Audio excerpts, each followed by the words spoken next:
Vətəndaşlar sahib olduqları evlərə və qeyri-yaşayış sahəsinə görə əmlak vergisi ödəyirlər.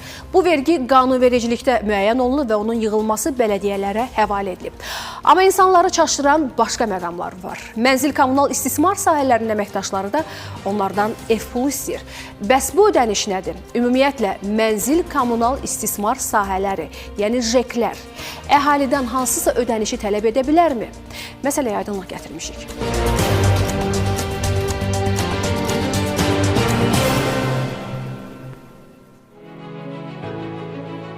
Mənzil kommunal istismar sahələrinin xalq dilində desək, JEK-lərin əməkdaşları hələ də xidmət, kirayə haqqı, zibil pulu və başqa adlarla ödənişlər üçün vətəndaşların qapısını döyür. Sakinlərin bir çoxu isə indiyədək bu quruma niyə pul ödədiklərini bilmirlər. JEK-lərə pul ödəyirik. İstismar pulu deyir, nə deyir belə?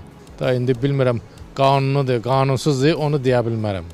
Bu il mən hardasa 30 manat ödədim. Dedilər ki, zibil pulu ödədim. Bizdə 2 nəfər evdə propiskadadır. Ona görə aldılar.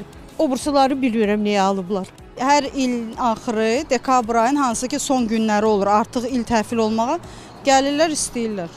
Nə pul deyirlər onu? Belə lift pulu hər ay onsuz da gəlirlər heç. Zibil pulu, nə bilim, nalog evin özü üçün pul. İldə bir dəfə və yaxud da 2 dəfə zibil pulu kimi gəlirlər, alırlar. Bəzi ailələrdən mən elə biləm aylıq götürürlər, amma biz illik veririk də. Vətəndaşlar deyirlər ki, ödədikləri pulun qarşılığında konkret xidmət kimi yalnız tullantıların daşınmasını görürlər. Bəs mənzil istismar sahələrinin insanlardan ödəniş tələb etmək hüququ varmı? İqtisadçı ekspert Ruslan Atakişiyev deyir ki, qanunvericiliyə görə bu qurumların belə bir haqqı yoxdur. Çünki əvvəllər JEK-lərin üzərinə götürdüyü səlahiyyətlər indi bələdiyyələrə aiddir. Bəzi vətəndaşlardan tələb olunan ev pulundan isə ümumiyyətlə söhbət gedə bilməz. Bir sıra vətəndaşların malik olduğu əmlaka görə vergilər bələdiyyəyə verilir. Buna yerli vergilər sayılır, buna da bələdiyyəyə verilir. Amma bununla yanaşı olaraq da mənzillər özəlləşdirilir. Yəni Sovet dövründə bu mənzil kommunal idarələr ona görə fəaliyyət göstərirdi ki, mənzillər dövlət tərəfindən tikilirdi, əhaliyə verilirdi və onlara da xidmət olunurdu. Bu özəlləşdirmədən sonra mənzillər özəlləşdirilir. Hətta yeni tikililər ki var, bu yeni tikililərin özlərində də belə deyək ki, müəyyən komendantlar olur.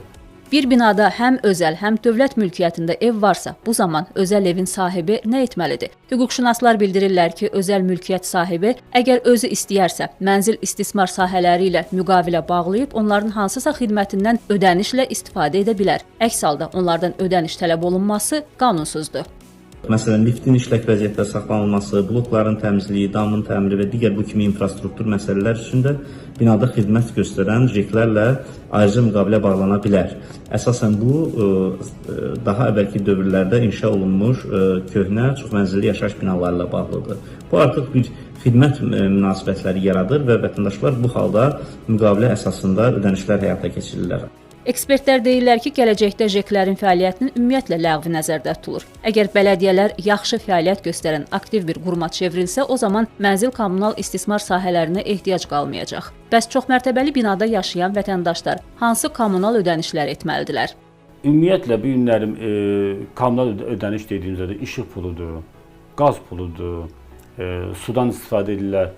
Su puludur, ondan sonra deyək ki, liftdən istifadə edirlərsə, əgər bina özəldirsə, orada məhəllə komitəsi yaradılır. Yəni komitə də özünün rəhbər sədrini seçir. İndi biz çoxba komendantlar deyildik. Əslində komendantlar bəzi hallarda binanı istismara verən tərəfindən qalıbdır.